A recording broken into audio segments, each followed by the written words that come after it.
wir müssen erst uns gegen das entscheiden, was wir nicht wollen, um das sehen zu können, was wir wollen.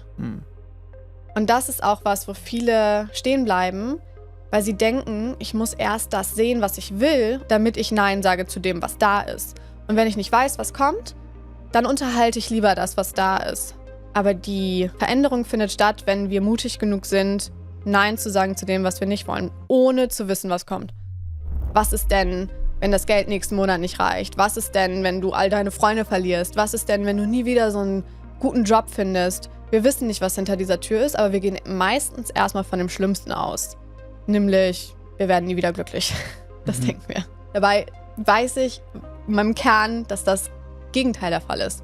Erst wenn wir da rausgehen, werden wir glücklich. Wirklich. Mindseed mit Leon Heimann.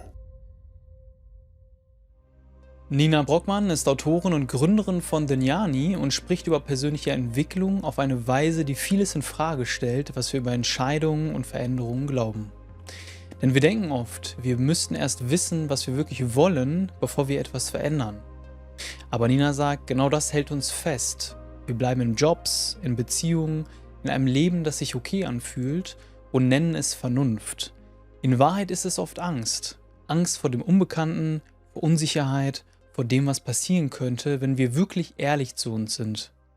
Ich wollte mit Nina sprechen, weil sie diesen inneren Konflikt sehr klar beschreibt, ohne ihn zu beschönigen, und weil sie zeigt, dass Veränderung nicht damit beginnt, dass du den perfekten Plan kennst, sondern dass du den Mut hast, dich gegen das zu entscheiden, was sich nicht mehr richtig anfühlt.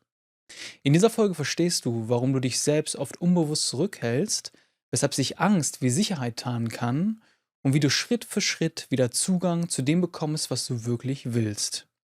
Und wenn dich Gespräche über persönliche Entwicklung und mentale Gesundheit interessieren, dann abonniere den Kanal doch gerne einmal kostenlos auf YouTube oder Spotify.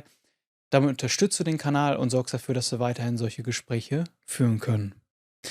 Ich wünsche dir viele spannende Erkenntnisse bei dieser Folge Mindseed Podcast, deinem Ort für mentale Gesundheit und persönliche Entwicklung. Nina. Hallo. Wir leben in einer Zeit voller Möglichkeiten. Ja. Warum fühlen sich trotzdem viele Menschen innerlich begrenzt oder fremdgesteuert? Weil sie es nicht anders kennen, ist mir direkt gekommen. So, also wir sind so aufgewachsen, so du musst klein, vorsichtig sein, klein denken, lieber, keine Ahnung, abwägen, ne? Irgendwie kontrollieren. Sicherheit ist ein ganz großes Thema, aber dabei verfehlen wir ganz oft das, was für uns bestimmt ist. Ja. Warum denkst du hast es so Begriffe genannt wie Kontrolle, Sicherheit und so, warum denkst du, hat das nichts mit uns selbst zu tun, diese Bedürfnisse? Sind das nicht auch Grundbedürfnisse, die aus uns herauskommen? Gute Frage. Das sind Grundbedürfnisse, definitiv. Aber wir haben halt gelernt, diese Grundbedürfnisse aus dem Außen zu nähren, weißt du? Wenn etwas irgendwie gut läuft, bin ich sicher. Wenn ich in einer Beziehung bin ich sicher. Wenn ich einen bezahlten Job habe, bin ich sicher. Und ich glaube, wir dürfen das zu uns zurückholen und diese Sicherheit erstmal in uns selbst finden. Und das ist was wir noch nie gelernt haben. So, und dann treffen wir von uns selber aus andere Entscheidungen als erst aus Angst. Weißt du, was ich meine? Also quasi Angst umzukehren. Das ist Fülle in meinen Augen. So diese Umkehrung von Angst und in uns selbst Sicherheit zu finden, sodass wir eine freie Wahl im Außen haben und nicht fremdbestimmt sind, weil wir denken, ich muss jetzt aber. Ja. Du sprichst ja viel von Fülle, ne? Das Ja. hast du ja vorhin gerade noch selber zu mir im Café gesagt. Was genau bedeutet das für dich? Die Frage wollte ich dir am Ende stellen, weil ich liebe die Frage. Vielleicht kannst du gleich auch was zu sagen, weil in Fülle zu leben bedeutet für mich, das zu tun, was ich tief in mir fühle. So, ohne dass irgendwer anders das gut finden muss, ohne dass irgendwer anders das irgendwie bejaht oder klar, Support ist super, aber das ist genau, Fülle ist so zu leben, wie nur ich das für richtig halte, ohne dass ich irgendwem damit gefallen muss. So, und das halt loszulassen und für mich zu entscheiden und am Ende gefallen wir, das ist ja gar nicht, ne, das ist etwas, was auch unser Grundbedürfnis ist, genauso wie Sicherheit, irgendwie Verbindung. Aber auch erst da entsteht ja dann authentische Verbindung. Wenn ich sage, ne, dafür stehe ich und das bin wirklich ich. Und daraus resultiert ein Leben in Fülle, wenn ich dem folge, wer ich wirklich bin. Und daraus wiederum resultiert wahre, authentische Verbindung. Und dann schließt sich dieser Kreis, der dann Fülle ist. So versuche ich es mir zu erklären, wenn man es wirklich in Worte fassen will. Aber ganz oft bin ich so, es sind einfach auch manchmal Momente, die dein Herz einfach einnehmen und denkst dir so, also heute Morgen ist der Zug eingefahren, wirklich so ein ganz simpler Moment. Ich stand am Bahnhof, bin ja früh aufgestanden, stand am Bahnhof und dieser Zug fährt ein und ich musste einfach weinen. Wirklich? Ja, ich musste einfach weinen, dass ich aufstehen durfte, hierher kommen durfte, meinen Kaffee mir noch geholt habe. Dann saß ich da ganz entspannt, habe irgendwie meine Musik gehört und das ist Fülle. Wenn alles gut ist und du das siehst. Ja. Ich habe gestern auch geweint tatsächlich und passiert mir nicht oft. Ich habe gestern mit meiner Mutter telefoniert und dann hat sie mir so eine Geschichte erzählt von meinem Opa damals.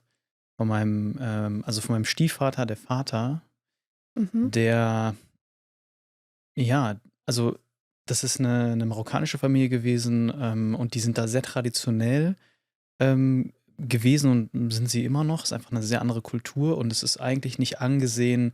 Also mein Stiefvater hat damals meine Mutter sozusagen mit in die Familie gebracht und meine Mutter hatte bereits mich als Kind und dann noch eine deutsche Frau, keine Muslimin und so weiter. Und dann sind sie damals zusammen nach Marokko gereist, auch mit mir als kleinen Jungen. Und dann hat sie mir erzählt, wie viel Bedenken sie eigentlich hatte und wie herzlich dieser Großvater mich dann damals angenommen hat. Und ich weiß noch damals, der ist dann relativ früh gestorben und ich war als Kind sehr, sehr traurig darüber. Und ich habe darüber lange nicht mehr so nachgedacht. Ich kann mich aber erinnern, damals hatte ich auch oft Träume so davon, wie gern ich ihn hatte, weil er hatte mich wirklich gesehen. Also es ist so, aus einer Situation, wo wir dachten, wir werden vielleicht nicht gesehen, wurden wir total gesehen. Und das hat mich so tief berührt. Ich war dann gestern, ich habe mit ihr telefoniert, so ein bisschen, ich kam mal gestern aus München, habe hier noch ein paar Sachen ausgepackt. Und dann hat mich das, wo sie das erzählt hat, so tief berührt, dass ich dachte, Moment mal, ich setze mich jetzt mal kurz aufs Sofa und habe ich angefangen zu weinen. Und warum sage ich das jetzt gerade, ist, weil in diesem Moment hatte ich auch ein Gefühl von Fülle. Und weil viele denken vielleicht gerade an Fülle, so dieses total positive Gefühl oder, ne? Aber Fülle heißt einfach so, für mich persönlich, die volle Intensität des Lebens zu spüren. Und das war für mich einfach, also ich habe da so intensiv gefühlt in dem Moment, und das war so schön und deswegen kann ich das verstehen, dass du heute Morgen diese Intensität gespürt hast. Ja, also es ist irgendwie so eine Verlängerung auch von Dankbarkeit. Es ist irgendwie eine Mischung aus Verbundenheit, Dankbarkeit und irgendwie auch Lebendigkeit, habe ich das Gefühl. Ne? Kommt ja irgendwie alles zusammen. Und dann ist Fülle ja gar nicht wirklich ein Gefühl, habe ich das Gefühl, sondern so ein Zustand, der dann eintritt. Oder? Der dich dann so einnimmt und du bist einfach nur, also was bist du, weißt du, kannst du das in Worte fassen, was du dann bist? Ich habe kein Wort dafür. Ich würde es Verbundenheit nennen. Verbundenheit? Also Verbundenheit mit dem Leben. Eins. Einfach eins mit dem, was ist. So? Ja, genau. Also auch dieses Zulassen in dem Moment. Ne? Also diesem Gefühl und eine Daseinsberechtigung zu geben. So wie gestern. Ich war so dabei, so meine Tasche auszupacken, habe mit meiner Mutter telefoniert so. Und in dem Moment, als sie mir das erzählt hat mit meinem Großvater, dann habe ich kurz innegehalten. Und ich hätte weitermachen können und meine Tasche auspacken können. Da habe ich gesagt, Moment, da kommt jetzt gerade was hoch. Ich gebe dem jetzt Raum. Bin ich kurz aufs Sofa und habe ich angefangen zu weinen. Und das ist dieses Zulassen. Auch und diese Hingabe irgendwo zu seiner Innenwelt. Ja. Man hätte es nicht besser sagen können. Also ich habe ganz oft, als ich die Widmung in meinem Buch geschrieben habe ich ganz oft reingeschrieben, dieses Buch ist deine Erlaubnis. Weil das Zulassen ist eigentlich die Erlaubnis, die wir uns selber geben, überhaupt an diesen Ort in uns selbst zu gehen, aber auch in diese Verbundenheit dadurch zu gehen. Und das kann auch wieder Angst machen, weil das schon groß ist, etwas, was wir vielleicht auch nie gefühlt haben. So und überhaupt uns erlauben zu fühlen, uns erlauben verbunden zu sein, uns erlauben wir selbst zu sein in dem Moment, war es ja nichts anderes als du selbst in dem Moment, oder? Also da war ja nichts, was irgendwie wichtig war, nichts, du hast zugelassen, dass dich nichts mehr ablenkt, dass du gerade nichts anderes machen musst, außer halt jetzt zu sein. Und dann kann Fülle entstehen. Also Fülle ist, glaube ich, auch was dich nur in dem Moment finden kann. Es ist immer jetzt. Fülle ist immer jetzt. Klar kannst du Entscheidungen jetzt treffen, um irgendwann mehr in Fülle zu leben. Aber Fülle ist immer jetzt. Ist immer der Zustand im Jetzt. So. Wir hinterfragen oft die großen Dinge im Leben. Unsere Karriere, unsere mentale Gesundheit oder unsere Ziele. Aber die Dinge, die uns täglich am nächsten sind, übersehen wir oft. Wenn wir putzen oder Wäsche waschen, assoziieren wir oft sauber mit einem extrem starken Duft. Wir sind darauf konditioniert, dass es erst dann hygienisch ist, wenn die ganze Wohnung nach Zitrone oder Meeresbrise riecht. Aber wusstet ihr, dass dieser Duft nichts mit der Reinigungsleistung zu tun hat? Er ist oft nur ein Reizüberfluss, der unsere Haut und Atemwege unnötig belastet. Ich habe früher selbst viel mit Hautproblemen zu kämpfen gehabt und als ich angefangen habe, neutrales Waschmittel ohne Duftstoffe zu verwenden, hat sich meine Haut erholen können. Genau deshalb bin ich froh, dass HK heute unser Partner ist und diese Folge möglich macht. Seit 80 Jahren verzichtet HK auf aggressive Chemie und reinigt dennoch kraftvoll. Damit wir beim Putzen nicht husten müssen, sondern einfach tief durchatmen können. Meine Favoriten sind die HK Neutralseife, die wirklich alles sauber macht, von der Küche über die ganze Wohnung bis zu den Outdoor-Möbeln oder dem Auto. Die gibt es jetzt auch übrigens als Spray für alle, die es schnell und einfach wollen.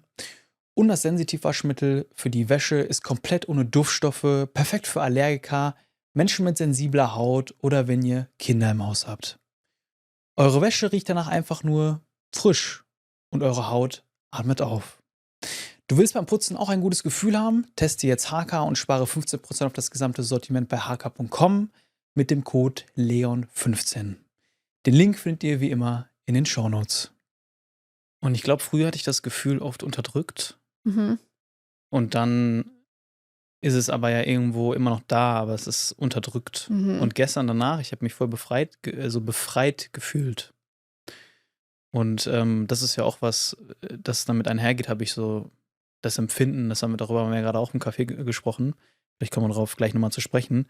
Mich würde jetzt nochmal interessieren, du hast ja einige Bücher geschrieben, hast deine eigene Plattform, die dafür steht. Wie bist du auf diesen Weg gekommen, über Fülle zu sprechen? Okay. Wie fasse ich 6 Jahre short?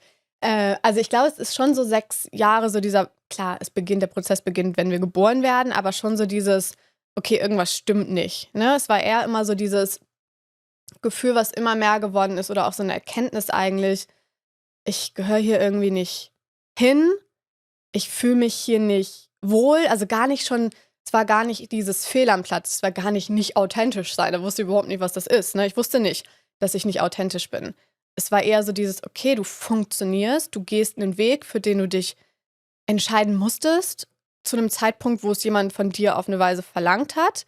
Gar nicht, dass das gut oder schlecht ist, einfach ein Fakten in unserer Gesellschaft. So, und dann gehst du diesen Weg, und irgendwann merkst du so, okay, wie viel Bewusstsein hatte ich halt, als ich Entscheidung XY getroffen habe.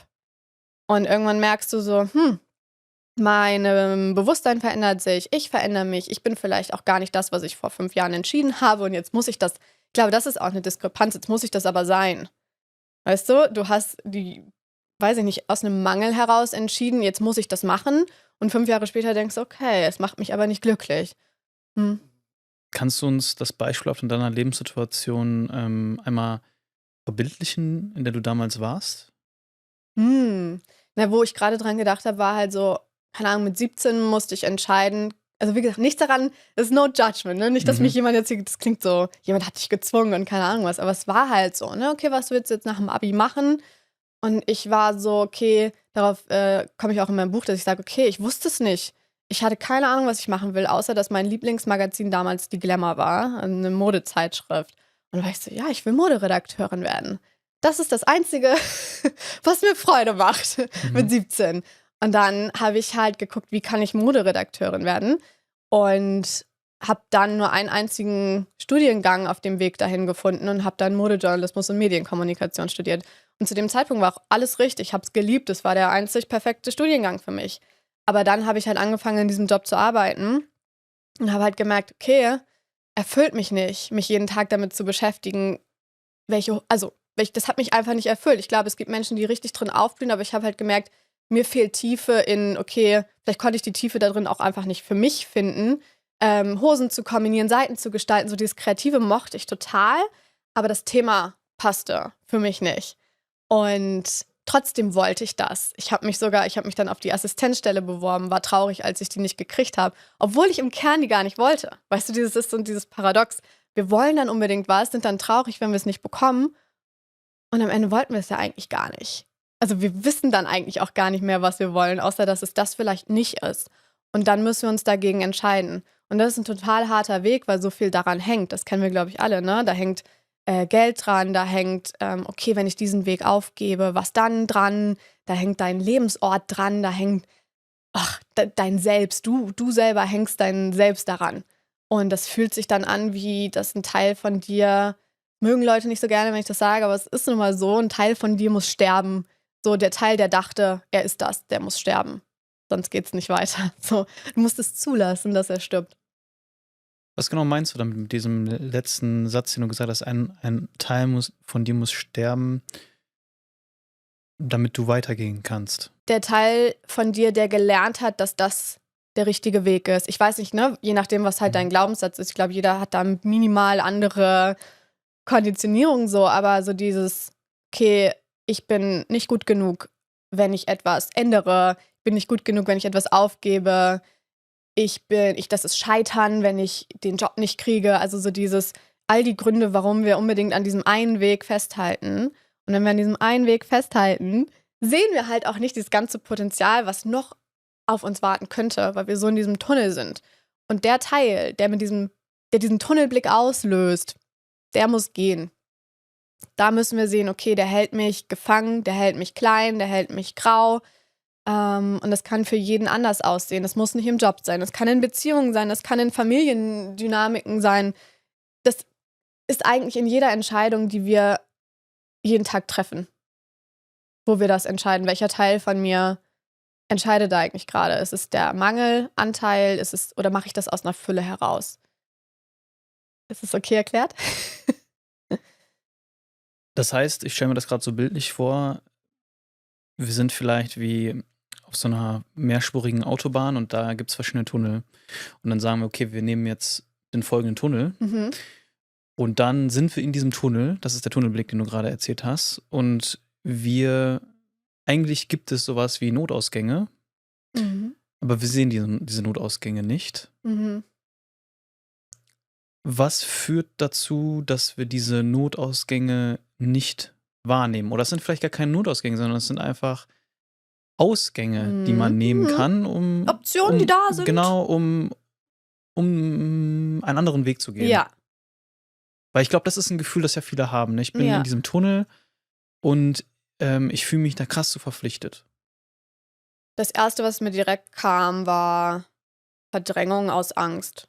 Das ist genau, was ich meinte. Was passiert, wenn ich jetzt hier rausgehe? Ich sehe es ja nicht, was dahinter ist. Ne? Wenn du sagst, da ist so im Tunnel eine Notausgangstür, also die finde ich so schon creepy, ne? Du weißt ja gar nicht, wo kommst du da raus. So, komme ich da erstmal durch einen Gully oder ich weiß nicht was, weißt du? Sind da Ratten?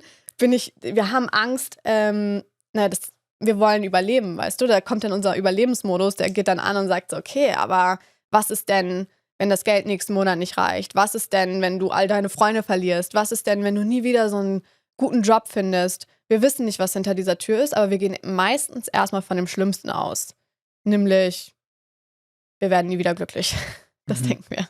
Wir werden nie wieder glücklich. Dabei weiß ich in meiner tiefsten in meinem Kern, dass das Gegenteil der Fall ist. Erst wenn wir da rausgehen, werden wir glücklich. Wirklich. Da werden wir vom Leben getragen. Nicht im Tunnel, sondern wenn wir abbiegen auf die Landstraße.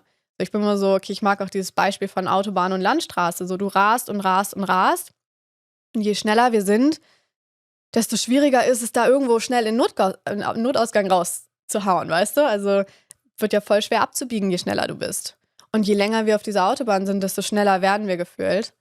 Und bauen halt dann vielleicht auch einfach irgendwann einen Unfall und merken dann, okay, jetzt darf ich hingucken. Ne? Also es ist aber auch eine Wahl, es überhaupt nicht so weit kommen zu lassen und sagen, ich will den Ausgang oder ich fahre auch entspannt einfach die nächste Ausfahrt nehmen. Möglich. total möglich. Und zu sagen, ab hier fahre ich Landstraße. Besser für mich, besser für mein Nervensystem. Und wenn es mir gut geht, findet mich alles, was für mich ist. Davon bin ich einfach 100% überzeugt. Aber wir müssen dafür halt auch erstmal Beweise sammeln, dass es so ist. Und wir glauben nicht daran, dass es so ist. Wir glauben nicht daran, dass wenn wir abbiegen, uns findet, was für uns ist. Das ist nicht greifbar. Das ist einfach dahergesagt. Und deswegen kann das auch nicht passieren. Aber wenn wir nicht dran glauben, kann es auch nicht passieren, weil wir nicht trainiert sind, es zu sehen. Viele Menschen befinden sich ja in so einem Zwiespalt. Also es ist ja nicht so klar, ne? Also bin zum Beispiel jetzt seit ein paar Jahren vielleicht im Job Mhm. und so richtig erfüllt er mich nicht, aber er bezahlt meine Rechnung und ich kann auch mal ab und zu in Urlaub fliegen und er ist okay. Er ist jetzt nicht Ja. super cool. Also es ist jetzt nicht so, dass ich jeden Tag aufstehe und so denke, so, boah, geil.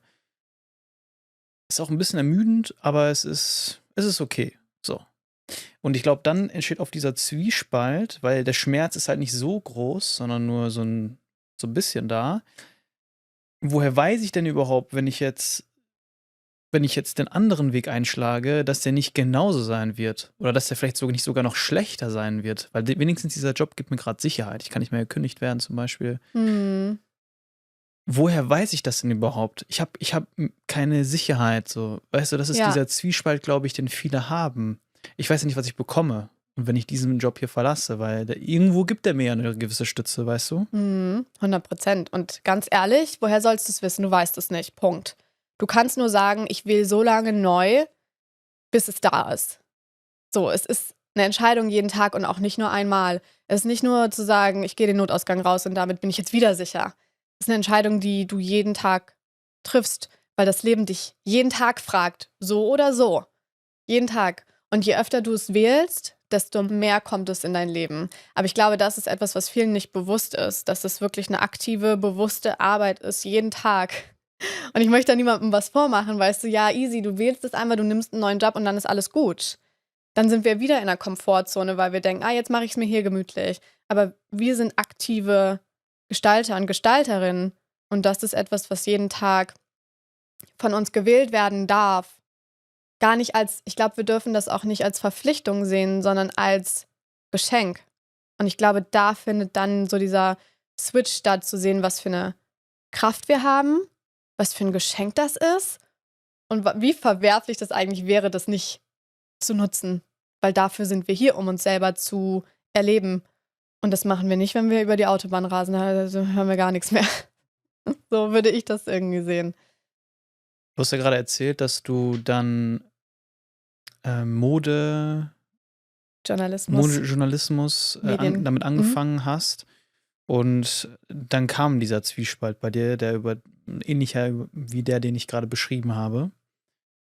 Und wie war dann der Weg zu dieser Transformation und zu dem, was du jetzt heute tust und über was du sprichst? Stimmt, da habe ich aufgehört. Das war dann, ich meine, ich hatte viele, viele verschiedene Jobs. Das ist vielleicht auch ganz gut mit dem, was du gesagt hast. Es war nicht, dass ich den einen Job gewechselt habe, wo ich gemerkt habe, das ist er nicht, sondern ich bin immer weitergegangen, wenn der Job es dann nicht mehr war. Und das waren verschieden lange Phasen. Also das eine war vielleicht ein Praktikum, das andere war dann ein Auslandsaufenthalt. Danach habe ich einen Job wieder in meiner Heimat angenommen, der war 2 Jahre. Dann bin ich nach Berlin gegangen, der war sogar, glaube ich, 3 Jahre der Job. Aber immer wieder, du musst immer wieder, das ist auch mit dem Schmerz, der wird dann immer größer, wenn du immer wieder an den gleichen Punkt kommst. Und nicht nur bei einem Job denkst, oh ja, ist nicht geil, ist okay. Und ich habe für mich dann halt gemerkt, okay, wie oft will ich an den Punkt kommen, wo selbst okay wehtut. Und dadurch, ich glaube, was damit zusammenhängt, ist dann auch unser Selbstwert, der dann sagt, und der ist bei mir dann auch mit jedem Schmerz eigentlich gewachsen, nur dass ich dann mit jeder Konfrontation lernen durfte, nein, ich bin wichtig und nein, ich will das so nicht und nein, ich habe eine Wahl und nein, ich nutze diese Wahl. Ne, also wenn wir nicht für uns sagen, ich verdiene besser, warum sollten wir uns dann nicht mit okay zufrieden, also weißt du, was ich meine? Dann akzeptieren wir okay mehr. Und mit jedem Mal, dass das okay wehtat, ist der Selbstwert in mir gewachsen und irgendwann habe ich gesagt, okay, wie oft will ich jetzt noch an den Punkt kommen? Also vielleicht bin ich 4, 5 Mal an dem Punkt, also jetzt im Jobbezug, ne? Wie sah denn dieser Punkt genau aus? Gute Frage. Immer wieder etwas für sich selber sehen, etwas für sich selber auch einfordern. Also ich bin auch so, ich denke, ich verdiene das Beste, gehe dann hin und sag, das wünsche ich mir und dann aber nicht gehört werden. Ich glaube, das ist so ein bisschen das. Ich glaube, der Punkt sieht schon für jeden anders aus, aber für mich war es so dieses nicht gesehen und nicht gehört werden, in dem, wer ich doch eigentlich sehe, dass ich bin. Und dann passt du dich halt an. Und dann funktionierst du halt so, wie andere das von dir wollen. Und da habe ich immer eine Diskrepanz gemerkt, dass ich das nicht kann. Mhm. Und dann war so die Wahl zwischen, ja, ich glaube, ich habe mich dann auch gefragt, bin ich falsch, dass ich mich nicht anpassen kann? Was ist falsch mit mir, dass ich nicht funktioniere, glaube ich. Ja, aber ich konnte es, das ist einfach etwas, was ich nicht mehr konnte. Und dann halt zu sagen, okay, wenn das hier nicht zu finden ist, was ich brauche, dann muss ich gehen. Aber ich glaube, viele Menschen brauchen lange, um überhaupt den Mut zu haben, zu sagen, dann muss ich gehen. Dann habe ich keine andere Wahl mehr. Ich habe ja auch, also ich finde es auch okay, viele Dinge zu versuchen und zu sagen, ich bin hier für Kooperation. Ich bin hier, um einen Weg zu finden. Das ist für mich auch Fülle, zu sagen, ich will das, aber können wir sprechen, können wir sehen. Und wenn du dann aber nicht gesehen wirst, ist der Weg zu sagen, das ist dann eben nicht mehr mein Weg. Und so führt es dann weiter und weiter. Und wohin bist du dann gegangen? Wohin ich gegangen bin? Nach meinem letzten Job? Weil du hast ja dann gerade gesagt, es war dann, ich habe dann irgendwann gemerkt, nachdem ich mehrere Jobs hatte, wo ich nicht gesehen wurde, es ist jetzt Zeit zu gehen. So, wohin bist du dann gegangen? In jeder Phase halt zu unterschiedlichen Dingen, immer zu dem, was mich, ich glaube, ich habe eine ganz gute Verbindung zu meiner Intuition und ich habe dann immer reingefühlt, was mich ruft, was mich als nächstes ruft. Also ich bin dann auch sehr offen dafür, wenn ich verstehe, dass etwas endet, dann bin ich sehr schnell sehr offen dafür, reinzufühlen, was ruft mich. Mich richtig schnell. Nämlich auch, dann bin ich gut im Manifestieren. Dann bin ich, zack, hören, anschreiben, los geht's. So. Und mein letzter Job war halt dann nochmal ein anderer Job in Berlin. Ich glaube, in Berlin hatte ich insgesamt 3 verschiedene Jobs. Immer wieder dasselbe, in verschiedenen Formen. Und beim letzten habe ich dann gesagt, so, ich wusste schon, ich spüre was in mir, ich glaube, das führt einen auch alles in die eigene Kraft. Also ich habe dann immer mehr gemerkt, ich gebe so viel für andere und der Dank ist halt, ja, mein Gehalt und auch cooles Umfeld und ich bin ganz okay glücklich, ne? Und dann zu sagen, hey, was passiert eigentlich, wenn ich das in mich gebe? So, können wir mal ausprobieren. Und dann habe ich das nebenbei halt angefangen. Also ich habe auch viel Schmerz transformiert. Also wirklich zu sagen, ich habe viele Rückweisungen genommen, durch mich hindurch laufen lassen und daraus ist dann so Kreation geworden für mich selbst. Und das dürfen wir aber auch erstmal zulassen. Also erstmal zulassen, zu sagen, ich nehme diesen Schmerz. Ich sehe den Schmerz, ich nehme ihn an, ich transformiere ihn und ich kreiere daraus, was ich fühle. So. Und da habe ich dann angefangen, quasi zu schreiben über genau diesen Schmerz eigentlich. Und darin haben sich auch zu dem Zeitpunkt, ich glaube, es war 2020 oder 21 oder so, viele drinne gesehen. Ja.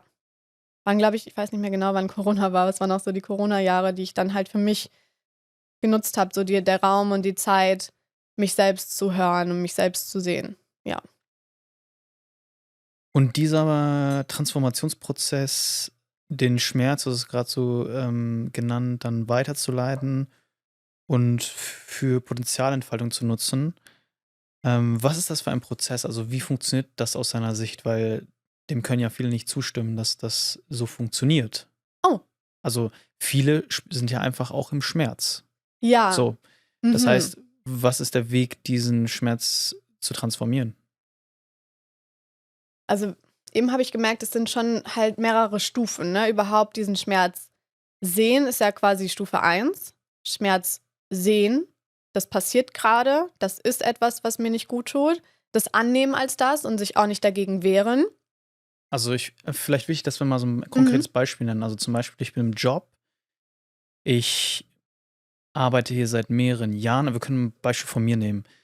Ich war zum Beispiel auch bei Puma angestellt, habe dann ein seit 2 Jahren angestellt, habe meinen Master nebenbei gemacht, abgeschlossen und habe dann ein neues Jobangebot in derselben Position bekommen mit demselben Gehalt. Und da habe ich mich gefragt, okay, nach 2 Jahren Berufserfahrung plus ein völlig anderer Abschluss bekomme ich jetzt dieselben Konditionen. Mhm. Und da habe ich mich auf der Ebene zum Beispiel nicht gesehen gefühlt und habe den Schmerz gespürt. Also Mhm. dieses Schmerz spüren, sagst du, ist der erste Schritt. Gutes Beispiel, 100%. Ja, du hast es gesehen. So, weil das Gegenteil davon wäre ja auch zu sagen, nee, alles ist gut, ich nehme es an, ich mache weiter. Weißt du, das ist ja nochmal ein Mhm. Unterschied zwischen, ich sehe immerhin, dass es passiert. Und ich glaube, es gibt auch viele Menschen, die noch nicht, sag ich mal, vielleicht auch bereit sind, das zu sehen. Weißt du? Mhm.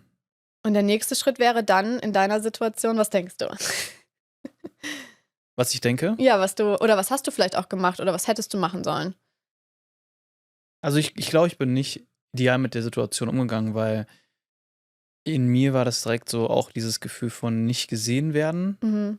Und ich habe dann halt sehr schnell reagiert, anstatt das auch erstmal so sacken zu lassen und vielleicht mal darüber nachzudenken. Und ich bin sehr schnell in die Handlung gegangen. Ich glaube, es war auch zu schnell. Ähm, also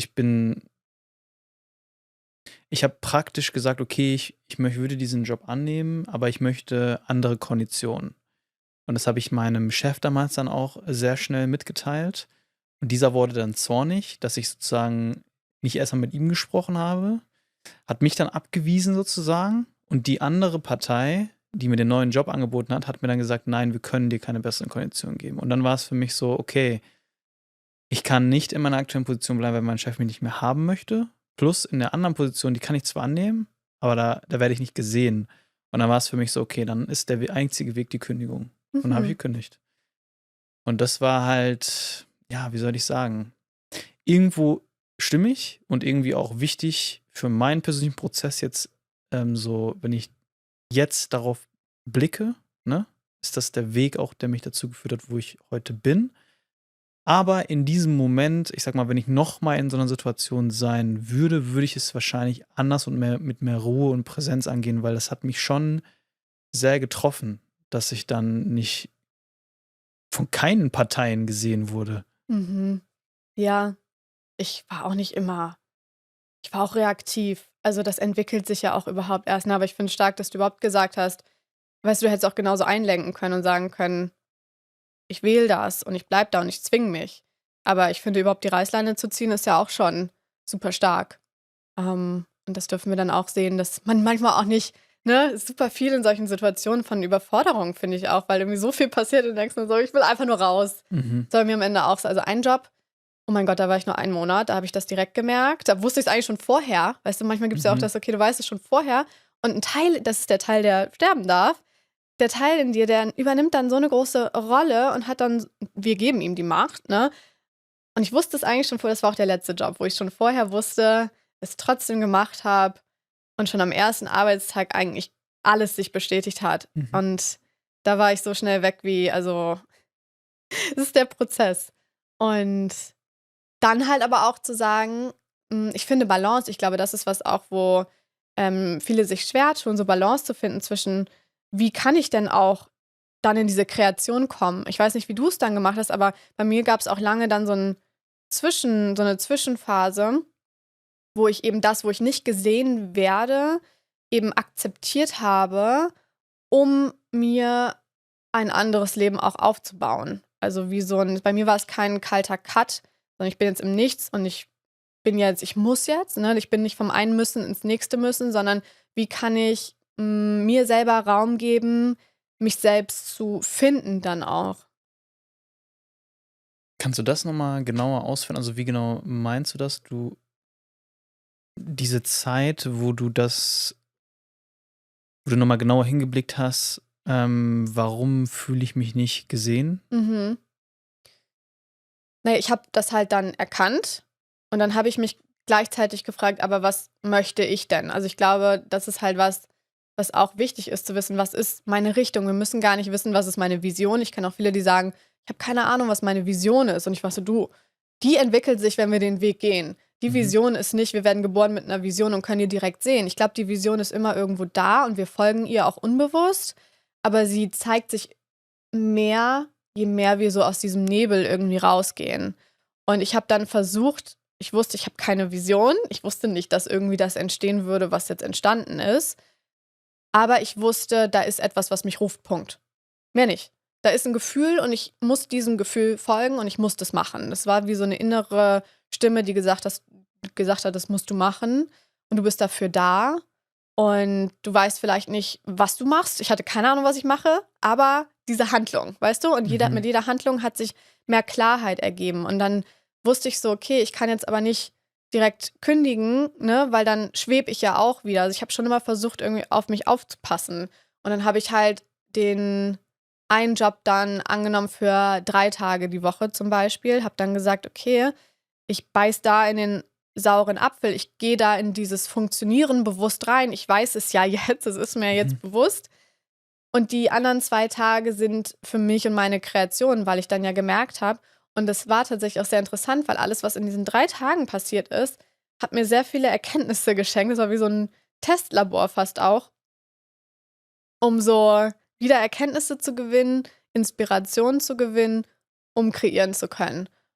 Und irgendwann, ich glaube, wir sind nie richtig bereit, aber irgendwann habe ich gemerkt, so, ich bin auch bereit, diese 3 Tage loszulassen. Aber ich habe mir schon immer noch so einen kleinen Sicherheitsanker gebaut immer, ja.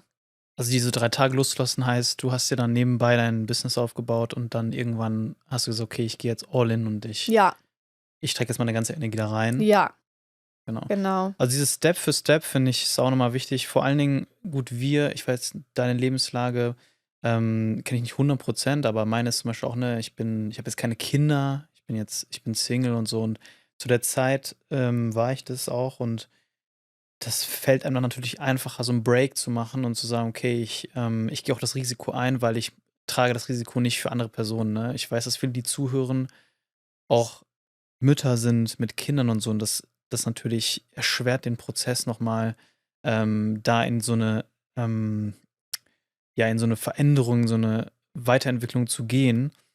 Aber deswegen fand ich schon, was du gesagt hast, man muss nicht diesen absoluten Break machen. Ich habe es ja damals gemacht. Das hat mich auch wieder in eine nächste, wie soll ich sagen, ich habe mich dann wieder erneut in eine Situation gebracht, wo ich auch weiterhin muss. Das hast du gerade auch gut beschrieben.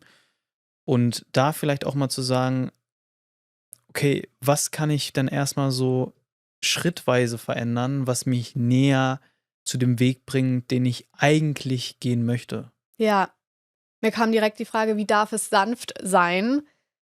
Weil so wirkt es bei dir und so war es auch bei mir. Ich war auch sehr hart. Also das sanft war schon dieses 3 Tage, das war sanft, aber ich habe mir schon auch immer aktiv Steine nach vorne geworfen. Also ich war schon so, Stein liegt da hinten, Lücke dazwischen, schaff das jetzt. Also, weil ich wusste, je eher ich bei diesem Stein bin, ne, wie Himmel und Hölle fast, so hol dir diesen Stein und dann bist du auch da.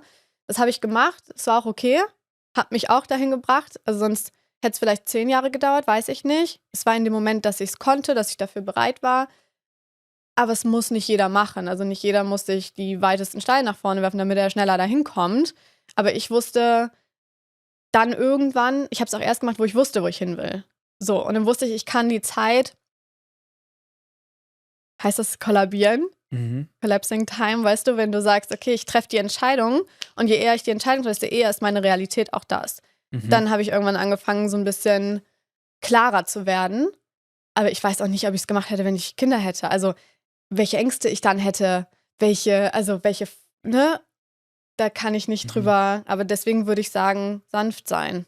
Sanft sein und wenn du merkst, jetzt gerade ein Moment, wo ich hart sein kann, do it. Ja. Ja, und das ist auch ein wichtiger Satz, den du gerade gesagt hast aus meiner Sicht. Je eher ich eine Entscheidung treffe, desto eher entwickelt sich da auch was, desto eher bewegt sich was, ne? Man kann nie 100% hervorsehen, in welche Richtung, aber es wird sich was tun. Also mit deiner Handlung passiert auf jeden Fall Ja. was. So. Und da war ich oft so in der Vergangenheit, dass ich das nicht ausreichend darüber nachgedacht habe. Das meinte ich vorhin mit, wo ich noch bei Puma war. Da habe ich sehr schnell gehandelt. Ich habe da nicht so wirklich über die Auswirkungen nachgedacht. Am Ende des Tages war es jetzt trotzdem okay so.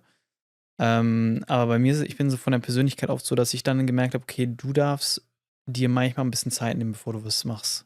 Ne, du darfst darüber noch mal eine Nacht schlafen oder 2. Mhm. So, und da kann jeder so ein bisschen gucken, denke ich, wie ist meine Persönlichkeit ausgerichtet? Denke ich zu lange über Sachen nach? Ne? Ich habe auch Freunde, die denken da wochenlang über Entscheidungen nach, so, ne? Und dann kommt halt gar nichts. Also Ja, dann passiert halt keine Veränderung. ja. Und dann wird der Leidensdruck auch immer größer. Versus, ne, so wie ich fühle mich dann überrumpelt von meiner eigenen Entscheidung. Ich denke mir so, warum hast du das jetzt so schnell gemacht? Jetzt ist es zu spät, du kannst nichts mehr Du ändern. musst es So, jetzt. Ja. ne, und da so ein bisschen, du hast gerade das Wort Balance genannt, so da so ein bisschen zu schauen, okay, bin ich mir sicher, dass diese Stimme, die jetzt in mir ist, dass ich der folgen möchte? Und das, denke ich, findet man heraus, wenn man sich einfach mal die Zeit nimmt und auch diesen Raum gibt, darauf zu hören. Und wenn du repetitiv merkst, okay, das geht wirklich in diese Richtung. Mhm. Das, was ich aktuell tue, fühlt sich einfach nicht richtig an, fühlt sich einfach nicht stimmig an, ist einfach nicht mein Weg. Wenn du das spürst, und das ist sehr individuell, ne, was das für ein Weg sein kann, dann kann man sich denken, okay, was ist denn der erste Schritt, den ich in diese Richtung tun kann und das dann langsam zu implementieren, ne? Das ist super schön. Also auch in sich reinzufühlen, nicht nur dieses Sanftsein, sondern auch, okay, was ist der eine nächste Schritt, der mir kommt? Und nicht gleich, also bei mir war es auch so, ich habe manchmal dann gleich den 10. Schritt entschieden, um dann die 9 Schritte davor ausfindig machen zu müssen, sozusagen, ne? Um mich selber. Ja. Aber ich finde, liebevoll zu sich selbst sein ist das Wichtigste in dem Prozess. Und das, habe ich gerade gedacht, sieht immer anders aus. Also liebevoll zu sich selbst sein sieht immer anders aus. Und ehrlich gesagt, als ich mir damals die Steine nach vorne geworfen habe, war es auch eigentlich Liebe zu mir selbst. Weil ich wusste, wir müssen hier jetzt einmal durch und dann wird es ruhiger. Und das habe ich auch vorhin zu dir gesagt. Und jetzt gerade erlaube ich mir halt diese Ruhe überhaupt auch erst. Und das ist auch, das müssen wir erstmal lernen nach so einer Phase des, okay, wir müssen jetzt einmal durch, damit wir dieses Fundament haben. Das Fundament von unserem neuen Selbst, unserem wahren Selbst. Und dann sieht liebevoll zu sich selbst sein wieder anders aus und zu sagen, okay, jetzt ist auch mal eben gerade Piano. So, Mhm. also immer gucken, welche Welle reite ich gerade.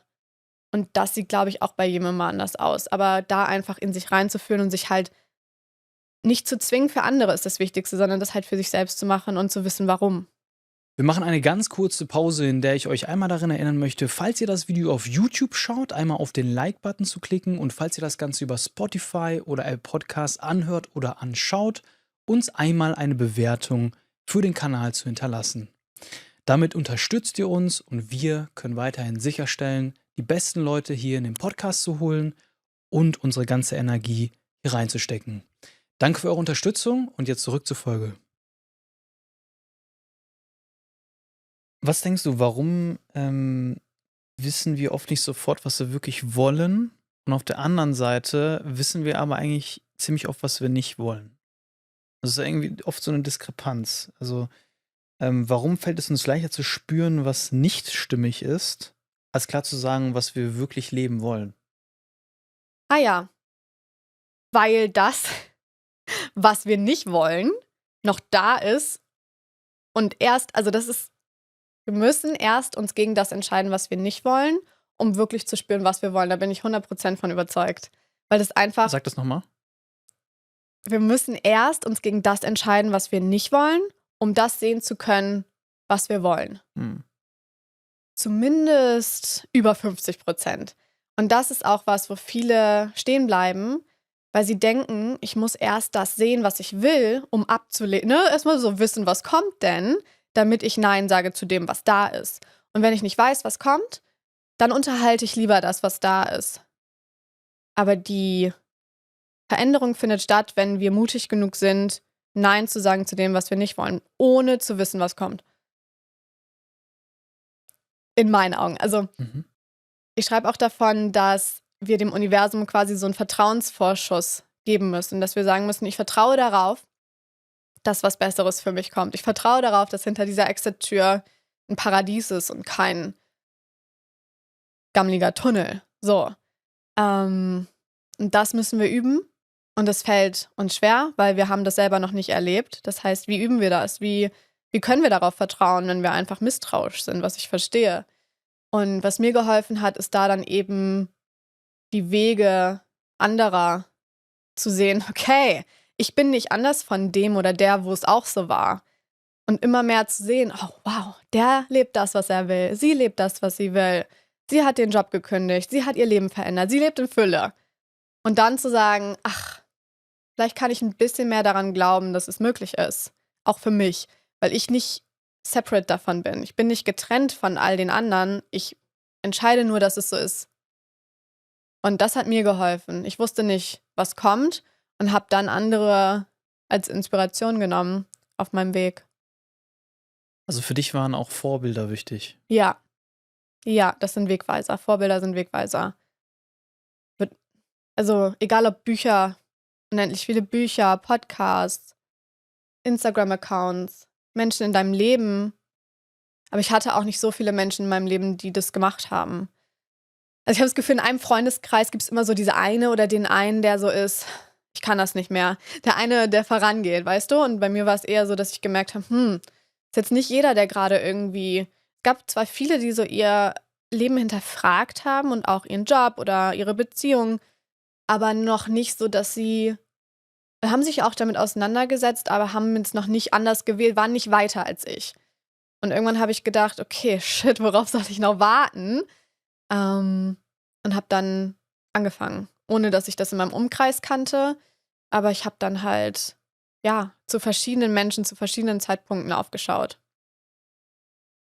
Ich denke, das, was wir wollen, ist halt oft unbekannt und das, was wir nicht wollen, ist uns ja bekannt. Mhm. Und dieses Bekannte ist oft, wir können damit umgehen. Es ist nicht so schmerzhaft, dass ich es jetzt gerade ändern muss, weil mein Leben funktioniert. Und deswegen ist es für mich so ein bisschen wie so eine Komfortzone. Mhm. Ich weiß, wie ich damit umgehen muss und mein Leben funktioniert trotzdem. Und ich glaube, oft haben Menschen Angst vor diesem Unbekannten.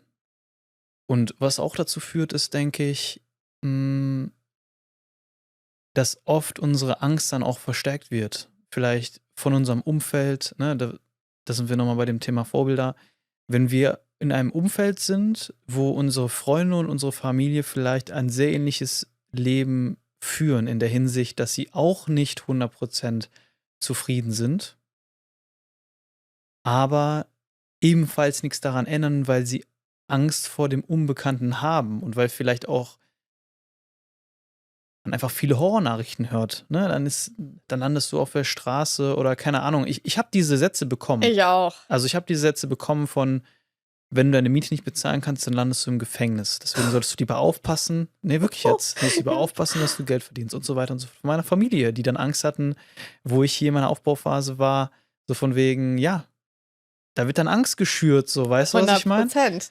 Und deswegen, und dieses Unbekannte wird uns, glaube ich, genommen, wenn wir Vorbilder haben, weil Ja. wenn wir Vorbilder haben, dann wissen wir, aha, das ist zwar immer noch nicht bekannt für mich, aber ich sehe, dass es möglich ist. Genau. So, jetzt, wo ich zum Beispiel auch in der Tätigkeit bin, in der ich heute bin, kenne ich ganz viele Leute, die dasselbe machen. Ich kenne ganz viele andere Podcaster, ich kenne ganz viele von meinen Gästen sind ja auch selbstständig, ne? Du jetzt zum Beispiel, Sterne, ganz viele Leute kennen, die ähnlich denken und das Ähnliche tun, wie das, was ich tue, weil ich mich da hineinbegeben habe. So. Und dann automatisch, wenn du da ein bisschen etablierter bist, dann sind das Energien, die in Resonanz miteinander treten und dann lernst du ähnliche Menschen kennen, die ähnlich denken. Wenn du aber vorher in einem Umfeld bist, wo es eben nicht der Fall ist, ja, ich erinnere mich an einen Spruch von meiner Ex-Freundin damals, die hat im Supermarkt gearbeitet und sie kannte das auch nicht anders so von ihrem Umfeld und ihrer Familie und die war nie glücklich mit ihrem Job. Mhm. Und jetzt habe ich zu ihr gesagt, warum machst du das denn? Da waren wir Anfang 20. Warum machst du das denn, wenn es dir nicht gefällt? Ja, weil ich es jetzt ja auch schon mache. Klingt simpel und banal, aber ich verstehe das. Ich verstehe das ist zumindest sicher. Mhm. Das ist zumindest, sorgt es für mein Leben. Mhm. So. Mhm. Und dann habe ich ihr auch den Mut damals gemacht und habe ihr gesagt, du kannst so viele andere Sachen machen, das weißt du schon. Du kannst dich selbst in dem Feld, in dem du aktuell bist, weiterentwickeln, wenn du jetzt sagst, du willst nicht unbedingt das Feld wechseln. So. Das heißt, ja, ich denke auch, oft sind wir angewiesen auf Personen, die auch in unser Leben kommen. Oder manchmal dürfen wir auch einfach mal nach Personen suchen, von denen wir lernen können, die vielleicht schon den Weg gegangen sind. Da ist auch überhaupt nichts Falsches dabei, sich da mal Hilfe zu suchen. Ne? Ist ja auch was, womit viele Menschen Probleme haben. Darf ich Hilfe annehmen? Das ist keine Schwäche, das ist Stärke zu Richtig. sagen. Ich schließe mich an, ich folge dir, ich finde dich toll. Überhaupt sich das auch einzugestehen oder so, weißt du? Muss man auch erstmal sich erlauben wieder. Richtig. Und da denke ich, da fließen ganz viele von diesen Glaubenssätzen an. Ich darf mir keine Hilfe nehmen. Das, was ich tue, ist sowieso nicht genug. Ich kann das nicht. Voll, mir fallen dazu noch 2 Dinge ein. Einmal, was ich auch immer hatte, war ein Backup-Plan, einfach nur für den Teil in mir, der Angst hatte. Also angenommen, entscheiden, es gibt nur Plan A, so, und wirklich alles auf Plan A setzen. Aber es gab auch immer Plan Z. Nicht Plan B, aber Plan Z war auch irgendwo da. Und der war, also irgendwann hat sich das alles entwickelt und ich hatte dann Instagram-Accounts von so Magazinen betreut. Und da war ich so, okay, ich könnte immer wieder. Und wenn ich 100 Bewerbungen schreibe, jeder Mensch findet irgendwann immer wieder einen Job in seiner Richtung. Ich könnte mich immer wieder darauf bewerben. Es wäre kein Traum, es wäre ein Rückschritt, wenn dieser Teil es bewerten wollen würde, aber ich wäre wieder sicher. So diesen sicherheitsliebenden Teil in uns zumindest so ein bisschen Futter zu geben, zur Beruhigung. Knabbert der daran, während du an Plan A arbeitest, aber immer so ein bisschen füttern, finde ich auch nicht verkehrt. Also war ich auch immer liebevoll mit mir selbst, dass ich mich nicht gezwungen habe, so wirklich, es darf nur Plan A geben und du musst. Nein, ich akzeptiere, dass da ein Teil in mir ist, der Angst hat. Ich akzeptiere, dass da ein Teil in mir ist, der Sicherheit braucht und dem dann eher so auf so eine schlaue Art und Weise so ein bisschen Genugtuung zu geben. So, das war was mir noch geholfen hat. Und das andere war diese innere, weil du ja meintest, in dieses Unbekannte treten, wo du vielleicht siehst es bei anderen Menschen, aber du selber weißt gar nicht, ob das für dich möglich ist. Dann siehst du das bei anderen und denkst dir so, okay, was unterscheidet die vielleicht auch von mir? Und ich dachte gerade, es ist ja auch so ein bisschen, wie sie Unbekanntem begegnen. Und das ist ja auch so ein bisschen innere Souveränität, die wir aufbauen dürfen. Und da hat mir auch geholfen, viel einfach mich in Unbekanntes zu begeben, also zu reisen. Das ist jetzt was ganz anderes. Aber wenn du reist und in andere Länder und du denkst, also, als ich das erste Mal auf Bali angekommen war, es so, oh mein Gott. Also, als ich das erste Mal in New York war, hatte ich eine Panikattacke. Also so überhaupt erstmal sich Unbekannten auszusetzen. So, weißt du, das war ich überhaupt nicht gewohnt in meinem kleinen Dorf, in dem ich aufgewachsen bin. Daran wächst du und daran lernst du, Dingen anders und mit mehr Abstand zu begegnen. Du lernst andere Mindsets kennen, und ich glaube, das hilft dir auch selber, in dir ein neues Repertoire an Antworten aufs Leben, so zu füllen. Ja. Ich habe auch vor ein paar Tagen mit meinem Großvater gesprochen und da hat er mir auch nochmal gesagt, uns war immer wichtig, dass ihr, wenn ihr etwas anfängt, die Sachen zu Ende bringt. Und ich sehe das, ne? Ich sehe das, warum Eltern oder Familien das ihren Kindern so beibringen wollen, weil dann ist es so, hey, du hast schon Energie reingesteckt, dann führ das zu Ende, dann hast du zumindest etwas in der Hand. So. Da steckt Und so viel drin. Und das ist, finde ich, ein zweischneidiges Schwert, weil ja, sehe ich, aber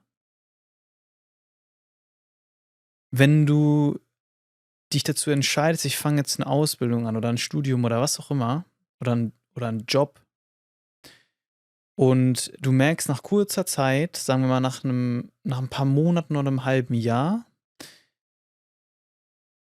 irgendwie passt es gar nicht zu mir. Das ist überhaupt nicht das, was ich machen will. Aber ich habe jetzt ja schon ein halbes Jahr investiert. Wenn ich noch 1,5 Jahre investieren, dann bekomme ich ein Zertifikat oder meinen Abschluss und damit kann ich was anfangen. Mhm. Natürlich gibt es dann einem Sicherheit, wenn man diesen Punkt erreicht hat, aber die Frage ist, du wirst nochmal 3-mal so viel Energie rein investieren, wie du schon investiert hast, was bringt dir dann der Abschluss, wenn du das überhaupt nicht machen willst? So ist es dann nicht verschwendete Energie. Also das ist etwas, darüber denke ich so viel nach. Ne? Das ist, ich sehe den Punkt. Man soll auch nicht mal alles abbrechen, was man tut. Ne? Folg mal kurz, geh den Weg mal zu Ende. Auch mal dranbleiben. Und an dem, ne, wenn man jetzt, ich sehe da gerade so einen Weg auf so einer Wanderroute. Du kannst den Weg auch bis zum nächsten Knotenpunkt zu Ende gehen und dann einen anderen Weg einschlagen. Mhm. Du kannst aber auch den Weg zurückgehen. Also es geht Du eigentlich hast jede beides. Möglichkeit, Du so, hast, ja. ich glaube, die Essenz aus dem, was ich gerade sage, ist, du hast die Möglichkeit und nur weil vielleicht ein Familienmitglied aus deinem Umfeld dir sagt, du musst es zu Ende machen. Ich glaube nicht, dass du das musst. Das kommt auch auf deine Persönlichkeit an. Brauchst du die Sicherheit? Fühlst du dich besser, wenn du das jetzt durchziehst? Ne? Gibt dir das dann mehr Stabilität und brauchst du die auch? Oder sagst du, ich brauche das eigentlich jetzt gerade gar nicht, die Stabilität. Ich fühle mich bereit, meine Energie direkt in was anderes zu stecken. Da steckt so viel drin. Also ich habe so 3 Dinge. Perspektive ne? So Perspektive ist ja auch dieses, du hast schon. So viel ist eine Bewertung. Was ist viel? Weißt du, woran wird es gemessen? Investiert, okay. Also vielleicht hast du es auch einfach zu dem Zeitpunkt gemacht. Also es ist voll die Perspektive, wie man es sieht und welches Bedürfnis man halt hat. Und was du meintest, was man braucht. Vielleicht brauchst du das jetzt auch gar nicht, was dann am Ende dabei irgendwie rauskommt. Vielleicht kommt es auch nicht dabei raus. Das ist auch noch eine Unbekannte eigentlich. Und auch ein Wert, der ja eigentlich darunter liegt. Also sie scheinen ja dann den Wert zu haben, dann hast du etwas, also Wert, Sicherheit, ich finde das auch ein Wert. Oder Anerkennung oder ich weiß nicht, was würdest du sagen, was der Wert ist, der da drunter liegt? Das ist aus meiner Sicht Sicherheit. Mhm. Ja, Sicherheit und auch Beständigkeit, Durchhaltevermögen, Disziplin und auch ein bisschen der Glaubenssatz, was denken die anderen Menschen von mir, wenn ich jetzt abbreche? Ja. Also ne, ich habe jetzt angefangen, habe denen gesagt, ich mache das. Was denken die jetzt von mir, wenn ich abbreche? Also dieses Gutsein auch irgendwie oder dieses Zugehörigkeit vielleicht auch, wie man gelernt hat, Ja, genau, gut zu ja. sein. Und Verpflichtung. Ja, krass, ne? Also ich glaube, wir dürfen uns einfach mal fragen, okay, auf was fundierend oder aufbauend treffe ich denn meine Entscheidung überhaupt? Und ich finde, damit verändert sich dann schon ganz viel. Also ich habe mich das dann auch irgendwann gefragt, okay, was ist überhaupt mein Wert? Wonach möchte ich überhaupt leben? Und daraus ist dann auch quasi das entstanden, was ich heute mache, weil meine beiden Werte sind Authentizität. Und weißt du, da würde schon so viele Neins kommen bei dem. Bin das wirklich ich? Wenn da schon Nein kommt, dann weiter geht's. Und halt Fülle. Also resultiert das in einem Leben, in dem ich frei ich sein kann. Also das geht ja so ein bisschen einher. Ich finde, Authentizität bedingt auch Fülle und Freiheit dann. Und wenn diese Werte für mich nicht mit Ja beantwortet werden, dann kann ich ganz in Ruhe weitergehen. Und ich finde, wenn wir uns über unsere Werte bewusst sind, macht es viele Entscheidungen leichter. Und vielleicht wissen manche auch gar nicht, was liegt überhaupt unter, ne, wie du schon sagst, was treibt meine Entscheidung überhaupt an? Und um eine Entscheidung bewusst verändern zu können, muss ich wissen, warum. Und da, setzt der Wert an, oder? Du hast es gerade genannt, Authentizität, Fülle, Freiheit. Mhm. Inwiefern hängen diese Begriffe miteinander zusammen und was genau bedeuten die für dich? Weil das sind ja Begriffe, die für dich groß geschrieben werden. Oh ja. Authentizität heißt, damit beginnt es. Also wie du sagst, es ist eigentlich ein Kreislauf, aber es beginnt mit authentisch sein, also mir erlauben, ich selbst zu sein und darauf zu hören, was ich fühle. Authentizität. Daraus resultiert Fülle, weil wenn ich mir erlaube, ich selbst zu sein, dann finden mich all diese vollkommenen Momente, weil ich offen dafür bin. Und das wiederum mündet in Freiheit. Punkt. Also dann bin ich frei. Also was ist denn dann noch wirklich? Ich bin da ein bisschen anderer Meinung tatsächlich, aber also ich will erstmal vielleicht anfangen bei Authentizität. Da hast du gesagt, ich bin dann authentisch, wenn ich das tue, was ich fühle. inwiefern differenzierst du das? Weil ich fühle mich ja auch nicht jeden Tag danach, das zu tun. Also als Beispiel, ja, ich habe mich jetzt dazu committed, hier den Podcast zu machen. Ich fühle mich da, also ich liebe das, was ich tue, aber ich fühle mich da trotzdem nicht jeden Tag nach. Es gibt Tage, da stehe ich auf, denke ich, was mache ich hier überhaupt? Mhm. Also, Mhm. so weißt du? So. Ja. In dem Moment fühle ich es ja auch nicht. Also, was genau meinst du damit? Weil es könnte jetzt sein, ne, dann, ja gut, einen Tag fühle ich mich so, einen Tag fühle ich mich so. Ja, ne? Und dann könnte es zu einer Ambivalenz auch führen. Wie fühle ich mich, weil ich weiß es nicht, weil meine Gefühle sind immer anders.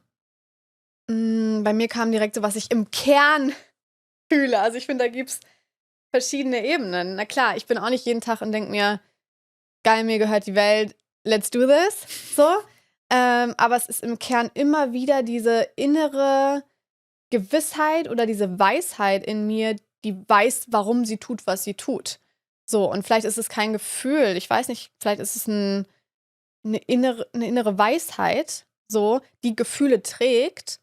Aber natürlich sind wir Menschen und an der Oberfläche schwimmen auch andere Gefühle und die dürfen auch da sein, aber sie ändern nicht diese Weisheit in uns. Also hast du doch im Kern, weißt du doch, dass das, was du gerade tust, schon das ist, wofür du zumindest jetzt gerade hier bist, oder? Auch wenn du manchmal schlechte Laune hast. Ich verstehe, was du meinst. Ich habe gerade noch so ein bisschen die Perspektive auch der Menschen eingenommen, ne, wo diese Ambivalenz manchmal auftritt und die tritt ja auch bei mir auf, weißt du? Mhm. Und ja, am Ende ist es, ich denke, man kann es auch nicht auf einen Tag beziehen, sondern es ist so diese Gesamtheit, ne? Die Gesamtheit Genau. so fühlt sich, ist ja auch in einer zwischenmenschlichen Begegnung, ne? Man merkt eigentlich relativ schnell, fühlt sich das jetzt stimmig an oder nicht? Mhm. So, ist da irgendwie eine Resonanz oder ist da Mhm. eine Dissonanz? Mhm. Und das ist, denke ich, das, was man schon merkt. Und das hat Genau. auch was mit zu tun, denke ich, mit den Prägungen und mit der Persönlichkeit, die man hat. Weil es gibt einfach Tätigkeiten oder auch Kontexte, da passe ich als Persönlichkeit einfach nicht gut rein. Ja? Ja. Weil zum Beispiel, ich wäre ein super schlechter Party-Promoter. Also ist einfach so. Weil das ist so, ich weiß es nicht. Das ist nicht meine Welt. Ja. So, und da würde ich ganz schnell merken, ich habe nichts gegen Partys. Es gibt auch coole Partys und so weiter, ne? Aber Muss jetzt nicht derjenige ich sein, bin der nicht der, der vorne. den ganzen Tag da steht und dann so mit guter Laune labert. Das kann ich einfach nicht. So.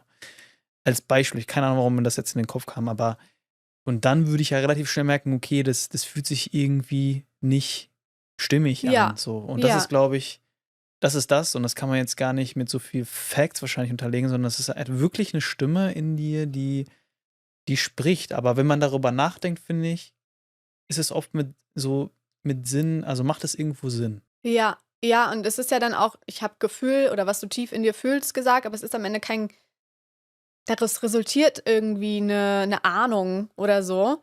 Und es ist so ein Samen, finde ich. Also es ist wie etwas, das kannst du dir auch nicht wirklich aussuchen. Also ich habe mir das jetzt nicht aktiv ausgesucht, ich habe hingehört. Mhm. Es ist etwas, was mir gegeben wurde und deswegen kann ich das auch. Es ist nichts, was ich lernen muss. Ich musste nicht für das, also ja, das, was ich studiert habe, hilft mir sicherlich und alles, was ich aktiv gelernt habe oder was man sich beibringen muss. Aber im Kern, diese Wahrheit, die du mitbekommen hast, ich glaube, die haben wir halt alle. Also ich glaube nicht, dass da irgendwer saß und gesagt, du bekommst eine Wahrheit und du nicht. Und hier pflanzen wir den Samen ein von, er sollte einen Podcast machen. Ich glaube, dass wir alle schon so diesen, dafür bist du hier, haben. Weiß nicht, vielleicht siehst du das anders. Und unsere Aufgabe ist, alles abzulehnen und aus dem Weg zu räumen, so gut es geht, so sanft es geht, so liebevoll es geht, um diesen Samen, um den blühen zu lassen, so ganz floskelig. Und ich glaube, das ist dann auch, was uns erfüllt. Und es muss auch nicht immer unser Hauptjob sein, finde ich, auch den Druck dürfen wir auch rausnehmen. Es gibt auch Menschen, die sagen, hey, das macht mir Freude, aber das macht mir auch Freude. Der Samen ist auch nicht immer, glaube ich, eine Richtig. Sache. Also das ist auch den Anspruch, den wir dann haben, wenn wir zu anderen gucken und er macht nur dies und sie macht nur das. Das heißt nicht, dass du genauso bist. Fühl in dich hinein. Niemand anders kann dir die Antwort geben. Du musst gucken und du musst fühlen. Und das ist dann Authentizität, wenn du, finde ich, dem folgst. Und ich finde auch wichtig, was du gerade gesagt hast, ist, ich denke, es gibt nicht nur ein, dafür bin ich hier. Ich glaube, es gibt immer mehrere Optionen. Mhm. Ne? Ich kann immer nur über mich selber sprechen, mit dem Podcast hier zum Beispiel. Es fühlt sich für mich stimmig an, weil ich gern Menschen begegne.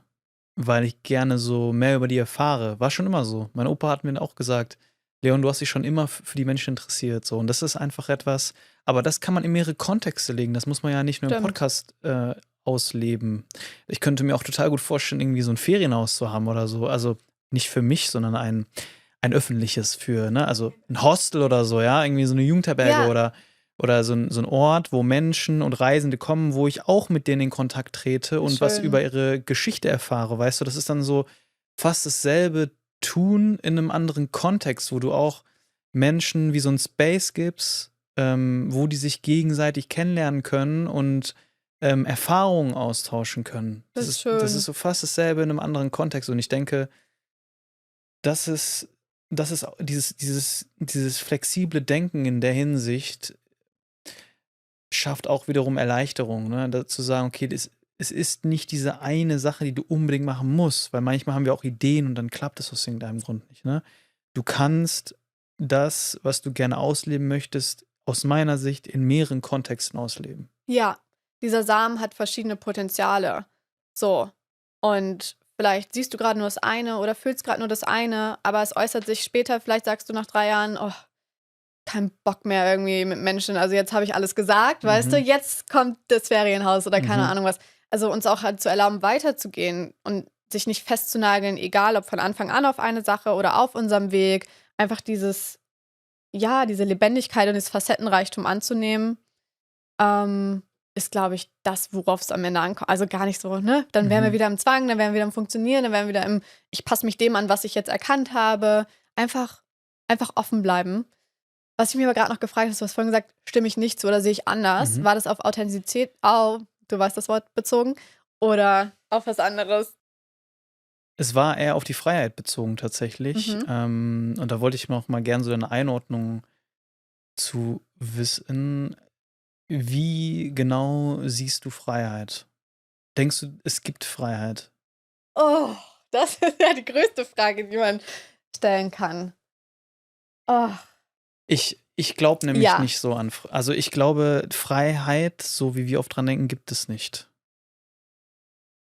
Es gibt, also das ist auch die Utopie, glaube ich, in der wir leben oder oft mal uns so vergessen. Freiheit ist, denke ich, eine Illusion, mit der sehr viele spielen. Ja, zum Beispiel auch in der Werbung. Was ist das Gefühl, das in dir ausgelöst wird, wenn du. Mir kommt gerade so eine Autowerbung in den Kopf, ja. Keine Ahnung, ob das Volvo ist oder so.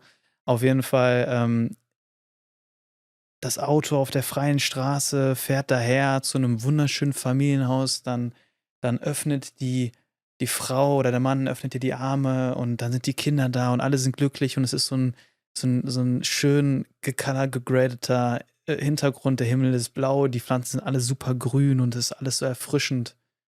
Da ist Mhm. es so ein Gefühl von Freiheit, so wow, so Leichtigkeit und es ist alles so positiv und so, ne, in dem Mhm. Moment. So, Mhm. und das ist oft, denke ich, dieses Freiheitsgefühl, das uns da verkauft wird. Und deswegen denken wir, Freiheit ist möglich und Freiheit ist das ultimative Ziel. Aus meiner Sicht gibt es das nicht, weil es ist immer noch also Freiheit ist in einer Struktur vorhanden. Mhm. Ja, So, das. Freiheit alleine gibt es nicht. Und Ja.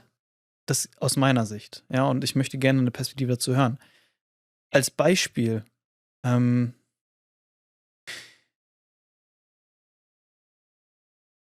mit dem Podcast zum Beispiel, ja. Ich fühle mich irgendwo frei, ja, aber ich habe meine Struktur. Mittwochs und sonntags kommt eine Folge raus. So, in dieser Struktur fühle ich mich frei. Wenn du in den Urlaub fährst, fühlst du dich auch frei. Mhm. Warum fühlst du dich so frei? Weil dort ein Wechsel stattfindet. Du weißt, du bist für 2 Wochen an diesem Ort und hast dieses Leben. Das heißt, du fühlst dich in der Struktur frei. Mhm. So, das heißt, ich denke, Oder Mönche zum Beispiel, auch ein sehr gutes Beispiel. Letztes Beispiel. Hau raus. Mönche haben einen sehr strukturierten Tagesablauf. Ja. Ne? Die sind komplett frei sozusagen, aber die stehen sehr früh auf, haben ihre Meditation, haben ihre Aufgaben tagtäglich und in dieser Struktur Mhm. fühlst du dich dann frei. Aber wenn du keine Struktur hast, denke ich nicht, dass du dich frei fühlst. Ja, würde ich. Meine Perspektive. Nee, ich finde, du hast recht. Also ich sitze, ja. Nee, das ist halt, ich finde, es ist halt die Frage, wie unfrei lässt du dich von Strukturen machen? Und ich glaube, es gibt Menschen, die sich davon sehr unfrei machen lassen, aber ich glaube, Strukturen sind das, was dich am Ende freisetzt. So, und ich entscheide ja am Ende, wie frei ich bin. Am Ende bin ich doch diejenige, die zulässt, dass mich etwas unfrei macht, oder? Also, ich glaube, es ist etwas, was allein von mir abhängig ist und wie ich gewisse Dinge, die in meinem Leben eben stattfinden, wie ich denen entgegne. Das ist für mich Freiheit. Also eigentlich ist Freiheit für mich ein Mindset. Das ist eigentlich nichts, was im Außen ich kontrollieren kann, sozusagen. Wie würdest du es beschreiben? Was bedeutet Freiheit für dich? Okay, warte. Was bedeutet frei? Naja, also mir kommen verschiedene Dinge. Also erstens nach mir zu leben. So, und eigentlich am Ende mündet das alles in meiner eigenen Entscheidungskraft. Wie viel Macht gebe ich jetzt etwas, das passiert? Darin finde ich Freiheit. Wenn ich sage, ich lasse mich davon jetzt nicht, ich kann meine Emotionen zum Beispiel kontrollieren, ich kann mich selber halten, ich habe meine Strukturen, in denen ich das machen kann, was mich erfüllt. Also ich habe mein Leben so gebaut, dass es mir Freiheit schenkt und gleichzeitig bin ich im Kopf stark genug, von Dingen Abstand zu nehmen, zum Beispiel, und bin auch mit mir genug verbunden, damit das Leben nicht so eine Macht über mich hat. Das ist Freiheit für mich. Also gar nichts im Außen, sondern wie ich aufs Außen reagiere. Ich musste gerade an dieses Yin- und Yang-Symbol denken, an das ich sehr, sehr feier. Und ich denke, Freiheit ist so ein Teil von der Gegensätzlichkeit. Und der andere Teil ist, wie gesagt, diese Struktur. Ne? Weil ich hab ja vor kurzem Misha Janek kennengelernt und er ist sehr so in diesem Ich lebe meine Freiheit drin und ich sehe das auch total, weil ich habe auch dieses Bedürfnis, ich habe mich irgendwie auch in ihm gesehen. Und gleichzeitig denke ich, dass das so stark in Relation steht, so mit Verpflichtung auch. Also Verpflichtung und Freiheit sind aneinander gekoppelt irgendwie. Weil manchmal als Elternteil zum Beispiel, Mhm. wenn du ein Kind bekommst, ist ja total verpflichtend. Und ich glaube, gleichzeitig fühlst du Freiheit in dieser Verpflichtung. Frag mich gerade, ist Verpflichtung das gleiche für dich wie Verantwortung? Ich glaube, Verpflichtungen gehen mit Verantwortung einher, weil wenn du Verantwortung für ein Kind hast, dann bist du irgendwo auch dazu verpflichtet, sage ich mal, Mhm. Geld einzubringen. Ne? Also Mhm. es ist eine Verantwortung. Ne? Die Pflicht, die Frage ist, von wem kommt die Pflicht, ne? Aber die machst du dir auch selbst. Also ich Mhm. verpflichte mich dann dazu, Mhm. das Geld einzubringen, sozusagen. Und ich denke, ne, oft denken wir so getrennt. So. Mhm. Also Freiheit bedeutet, keine Verantwortung zu haben, aber dass das so aneinander gekoppelt ist, Mhm. ist, denke ich, Befreiend zu sehen. ich denke, ja, ich glaube, das ist einfach so. Ja, also ich finde es total schön. Ich habe gerade so gedacht, okay, du hast Yin und Yang, Struktur, Verantwortung. Also Struktur ergibt sich ja eigentlich aus Verantwortung. Du weißt, du hast diese Verantwortung. Oder es ist eher Verpflichtung, Verantwortung, Struktur. Und daraus dann, und du sagst, es geht mit Freiheit ist die andere Seite, ne? Weil ich habe mich gerade gefragt, für mich ist die eine Seite eben, glaube ich, diese Authentizität, weil damit geht für mich Verantwortung und Struktur einher, für mein authentisches Selbst.